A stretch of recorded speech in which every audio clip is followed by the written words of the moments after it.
Principles for Success, an ultra mini-series adventure in 30 minutes and in 8 episodes. Episode 1, The Call to Adventure. Before we begin, let me just establish the fact that I don't know much relative to what I need to know. Whatever success I've had in life has more to do with my knowing how to deal with my not knowing than anything I know. That I should be telling other people what to do sounds kind of presumptuous to me, but I'm going to do it because I believe that the principles that have made me successful could help others achieve their own goals. I'm now at a stage in my own life in which it is much more important to me to pass along what I've learned about how to be successful than to seek more success for myself. What you choose to do with these principles is up to you. You have to be an independent thinker because only you can develop your own principles based on your own values. This brings me to my first and most fundamental principle, which is that you need to think for yourself about what is true. So let's get started. Early on, I discovered I needed principles. Principles are smart ways for handling things that happen over and over again in similar situations. There are principles for everything, from skiing to parenting to cooking, and so on. I'm going to share some of my most important overarching life principles that influence how we approach everything that we do. I didn't start out with principles. I acquired them over a lifetime of experiences, mostly from making mistakes and reflecting on them. My life principles are simple, but they're not complete. I still struggle to make the best decisions, and I still make mistakes and learn new principles all the time. This is the reality. At the beginning, I needed to escape the conventions that surrounded me, which meant that I needed to think for myself. Unless you want to have a life that is directed by others, you need to decide for yourself what to do, and you need to have the courage to do it. But I didn't know that at first. I only learned that from going on my adventure. Looking back on my own journey, I now see that time is like a river that carries us forward into encounters with reality that require us to make decisions. We can't stop our movement down this river, and we can't avoid the encounters. We can only approach them in the best possible way. In your lifetime, you will face millions of decisions. The quality of your decisions will determine the quality of your life. Over the course of my lifetime, the most valuable things I've learned were the results of mistakes I reflected on to help form principles so I wouldn't make the same mistakes again. These principles took me from being a very ordinary middle-class kid from Long Island to becoming very successful as judged by conventional measures. They also gave me the meaningful work and meaningful relationships that I value even more than these conventional successes.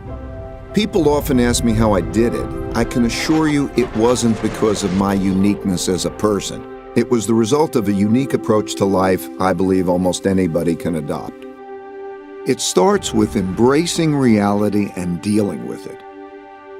The path you take in life is your most important decision. In my case, I wanted my life to be great, and I feared boredom and mediocrity more than I feared failure.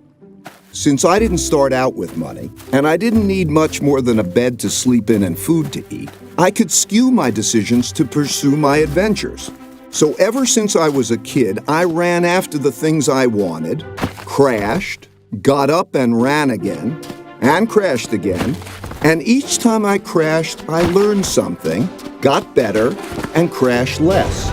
By doing that over and over again, I learned to love this process, even the crashing part of it.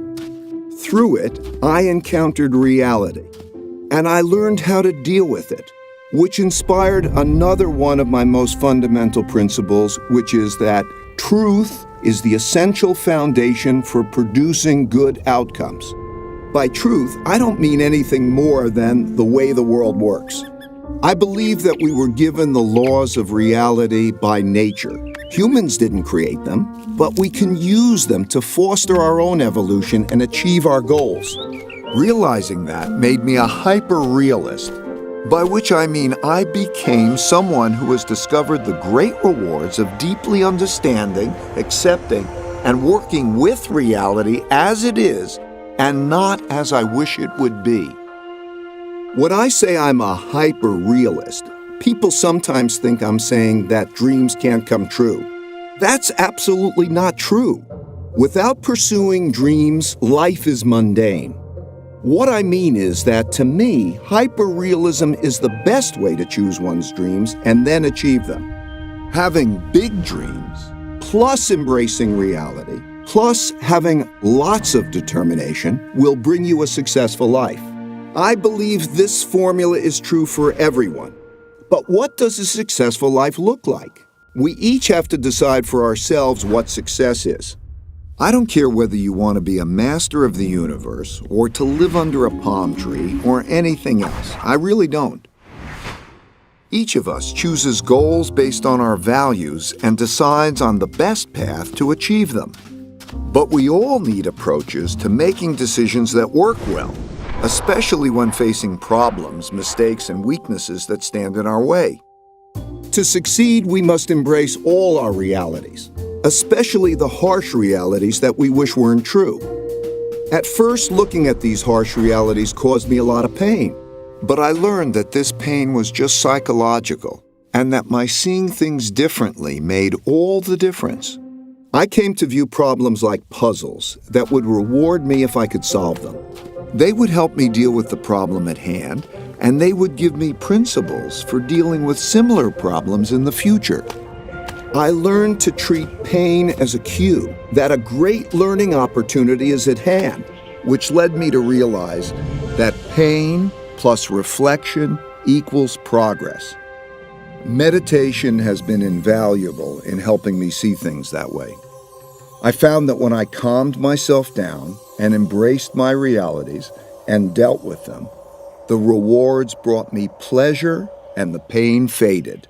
Each of us has the unique capability to think logically, to reflect on ourselves and our circumstances, and to direct our own personal evolution. Doing this well is just a matter of following a simple 5-step process.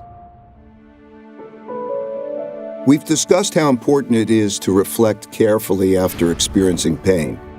When I did this, I was usually able to discover principles that would prevent me from repeating the same mistakes in the future. And I could see that being successful simply consisted of 5 steps.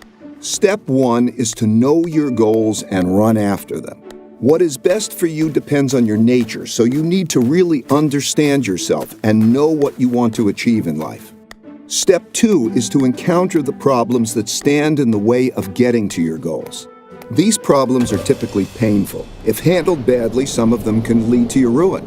But to evolve, you need to identify those problems and not tolerate them.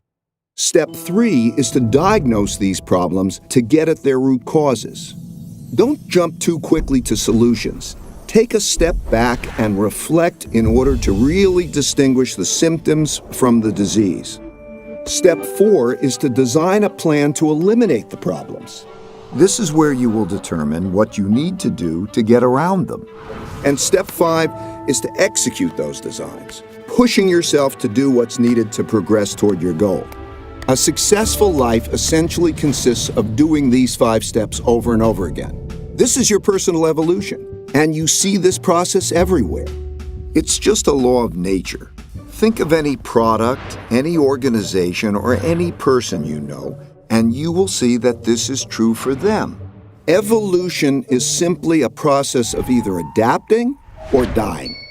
Conceptually, it looks just like the 5-step process I've described.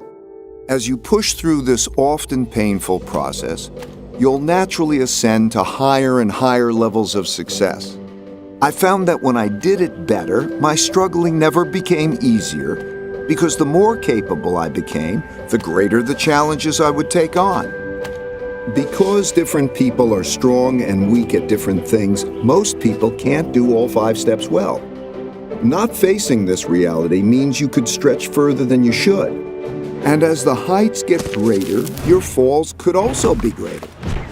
Sometimes terrible things happen to all of us in life.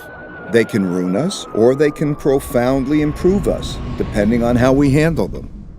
Something like this happened to me in 1982. We progress forward until we encounter setbacks.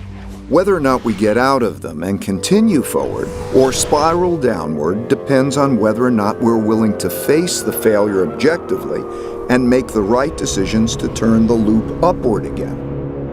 Something terrible happened to me in 1982 when I bet everything on a depression that never came.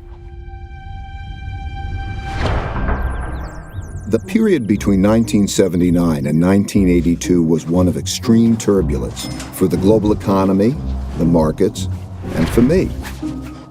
And I believe that the U.S. economy, with the world economy tied to it, was headed toward a catastrophe. This view was extremely controversial. I wanted the great upside and very publicly took a big risk and was wrong, dead wrong. After a delay, the stock market began a big bull market that lasted 18 years, and the U.S. economy enjoyed the greatest growth period in its history. This experience was like a blow to my head with a baseball bat. I had to cut my losses so that my company, Bridgewater, was left with one employee. Me.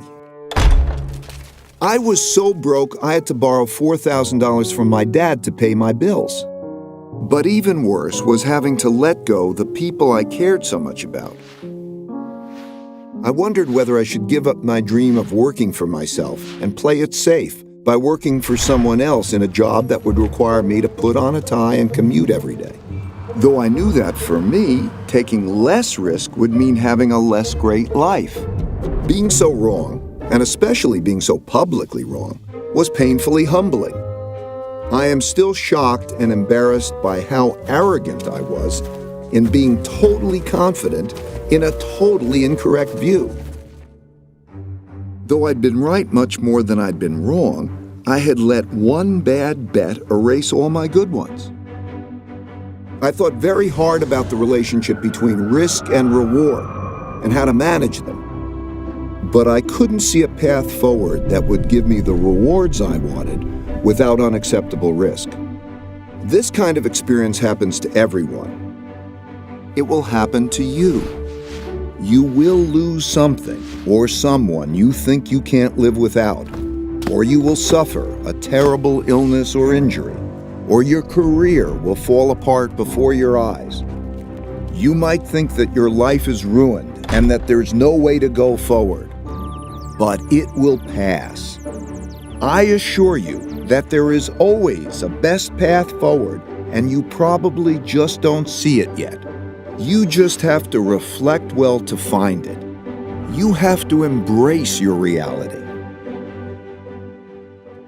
Sometimes things happen that are hard to understand.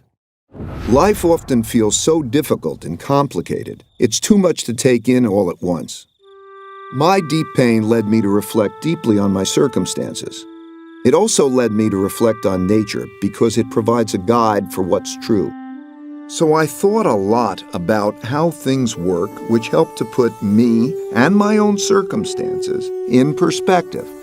I saw that at the Big Bang, all the laws and forces of the universe were created and propelled forward, interacting with each other as a perpetual motion machine, in which all the bits and pieces coalesce into machines that work for a while, fall apart, and then coalesce into new machines. This goes on into eternity. I saw that everything is a machine.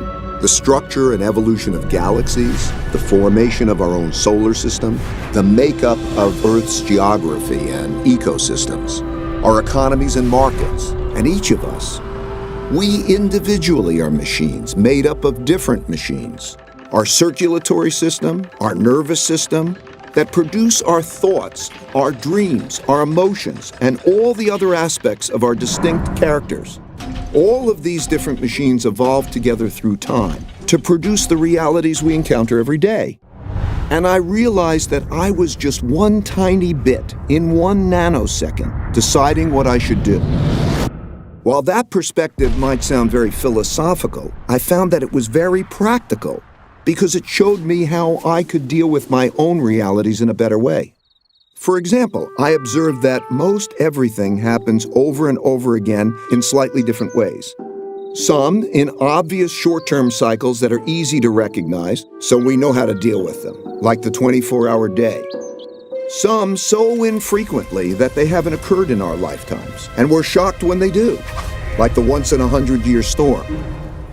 And some we know exist, but are encountering for the first time, like the birth of our first child. Most people mistakenly treat these situations as being unique and deal with them without having proper perspective or principles to help them get through them. I found that if instead of dealing with these events as one-offs, I could see each as just another one of those and approach them in the same way a biologist might approach an animal, first identifying its species, then drawing on principles for dealing with it appropriately. Because I could see these events transpire in pretty much the same ways over and over, I could more clearly see the cause-effect relationships that governed their behaviors, which allowed me to develop better principles that I could express in both words and algorithms. I learned that while most everyone expects the future to be a slightly modified version of the present, it is typically very different. That's because people are biased by recent history and overlook events that haven't happened in a long time, perhaps not even in their lifetime, but they will happen again. With that perspective, I realized that what I missed when I mistakenly called for a Great Depression was hidden in the patterns of history, and I could use my newfound knowledge of these patterns to make better decisions in the future.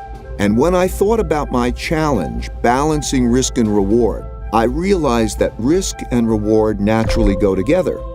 I could see that to get the most out of life, one has to take more risk, and that knowing how to appropriately balance risk and reward is essential to having the best life possible. Imagine you are faced with the choice of having a safe, boring life if you stay where you are, or having a fabulous one if you take the risk of successfully crossing a dangerous jungle. That is essentially the choice we all face. For me, the choice was clear, but that doesn't mean the path forward was without challenges. I still needed to face two big barriers that we all must face.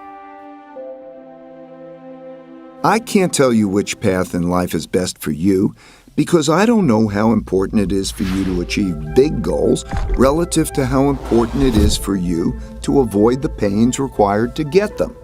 This is the courage I spoke of earlier, and we each have to feel these things out for ourselves. After my big mistake in calling for a depression, I had come to one of life's forks in the road, as we all do. If I made the choice to take a normal job and play it safe, I would have ended up with a very different life than the one I had. But as long as I could pay the rent, put food on the table, and educate my kids, the only choice for me was to risk crossing the jungle in pursuit of the best life possible. My big mistake in betting on a depression gave me a healthy fear of being wrong. In other words, it gave me deep humility, which was exactly what I needed. At the same time, it didn't stop me from aggressively going after the things I wanted. To succeed, I needed to see more than I alone could see. But standing in my way of doing that were the two biggest barriers everyone faces: our ego and blind spot barriers. These barriers exist because of how our brains work. First, let's explore the ego barrier. When I refer to your ego barrier, I'm talking about the parts of your brain that prevent you from acknowledging your weaknesses objectively so that you can figure out how to deal with them. Your deepest-seated needs and fears reside in areas of your brain that control your emotions and are not accessible to your higher-level conscious awareness. And because our need to be right can be more important than our need to find out what's true, we like to believe our own opinions without properly stress testing them. We especially don't like to look at our mistakes and weaknesses. We are instinctively prone to react to explorations of them as though they're attacks. We get angry, even though it would be more logical for us to be open to feedback from others. This leads to our making inferior decisions, learning less, and falling short of our potentials. The second is the blind spot barrier. Everyone has blind spots. The blind spot barrier is when a person believes he or she can see everything. But it's a simple fact that no one alone can see a complete picture of reality. Naturally, people can't appreciate what they can't see. Just as we all have different ranges for singing, hearing pitch, and seeing colors, we have different ranges for seeing and understanding things. For example, while some people are better at seeing the big picture, others excel at seeing details. Some are linear thinkers, and others are more lateral. While some are creative but not reliable, others are reliable but not creative, and so on. Because of how our brains are wired differently, everyone perceives the world around them differently. By doing what comes naturally to us, we fail to account for our weaknesses, and we crash. Either we keep doing that or we change. Aristotle defined tragedy as a terrible outcome arising from a person's fatal flaw. A flaw that, had it been fixed, would have instead led to a wonderful outcome. In my opinion, these two barriers are the main impediments that get in the way of good decision-making. Taking risks and occasionally being ruined wasn't acceptable, and neither was not taking risks and not having exceptional results. I needed an approach that would give me the exceptional upside without also giving me the exceptional downside. When I discovered it, it turned out to be my holy grail. To get it, I needed to replace the joy of being proven right with the joy of learning what's true. This need prompted me to seek out the most thoughtful people I could find who disagreed with me. I didn't care about their conclusions, I just wanted to see things through their eyes, and to have them see things through my eyes, so that together we could hash things out to discover what's true. In other words, what I wanted most from them was thoughtful disagreement. Going from seeing things through just my eyes to seeing things through the eyes of these thoughtful people was like going from seeing things in black and white to seeing them in color. The world lit up. That's when I realized that the best way to go through the jungle of life is with insightful people who see things differently from me. Think about the 5-step process I described earlier. As I said, because we are wired so differently, not everyone can do all the 5 steps well. But you don't have to do them all alone. You can get help from others who are good at what you're not, who are wired to perceive things you can't. All you need to do is let go of your attachment to having the right answers yourself, and use your fear of being wrong to become open-minded to these other views. In this way, you could point out the risks and opportunities that you would individually miss. I found that taking this radically open-minded approach and believability weighting people's thinking significantly increased my probabilities of making the best decisions possible. This enabled me to ascend to greater heights and greater challenges. In the past, I would have always wanted to do what I myself thought was best. But now I sought out the strongest independent thinkers I could find. I still do. There is nothing better to be on a shared mission with extraordinary people who can be radically truthful and radically transparent with each other. This approach led me to create a company with a unique idea meritocracy, operating in a unique way that produced unique successes. In an idea meritocracy, you get the best of everybody. Everyone thinks independently. Then we work through our disagreements to get at what's best. However, not every opinion is equally valuable, and we had to learn to distinguish between good ideas and bad ones to get the best decisions. In other words, we needed to believability weight people's thinking. But that's another story I will explain in my work principles. Right now, there are many wonderful opportunities and dangerous risks surrounding you that you don't see. If you saw them, free of the distortions produced by your ego or your blind spots, you would be able to deal with them more effectively. If you could acquire this ability, and with practice you can, you will radically improve your life.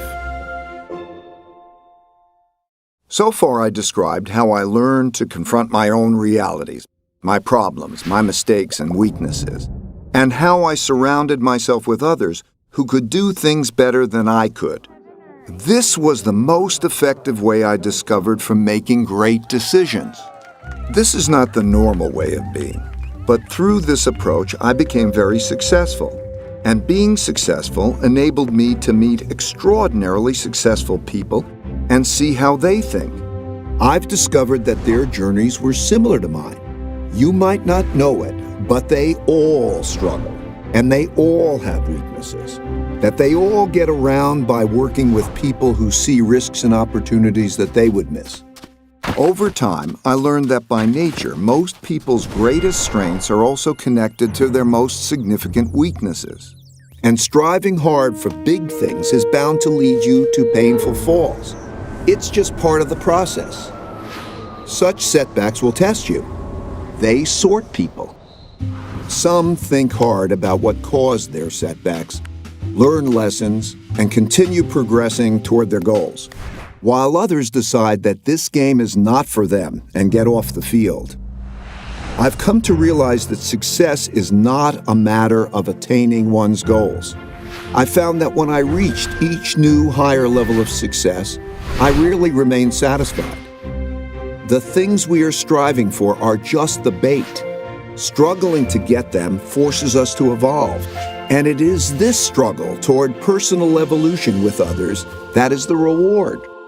I no longer wanted to get across the jungle, but instead wanted to find greater and greater challenges to go after. Surrounded by great people, working together on a shared journey.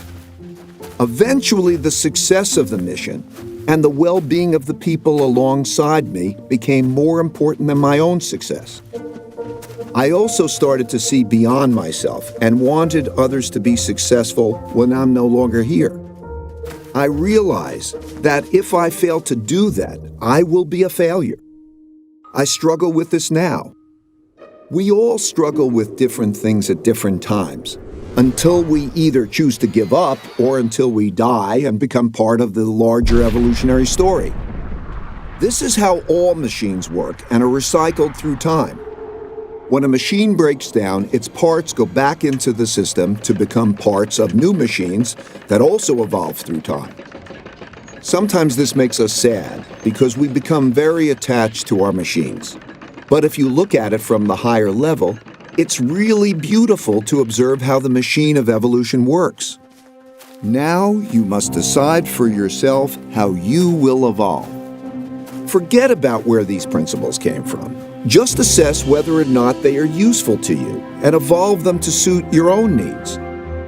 As with all of life's decisions, what you do with them is ultimately up to you. My only hope for you is that you have the courage to struggle and evolve well to make your life as great as it can be.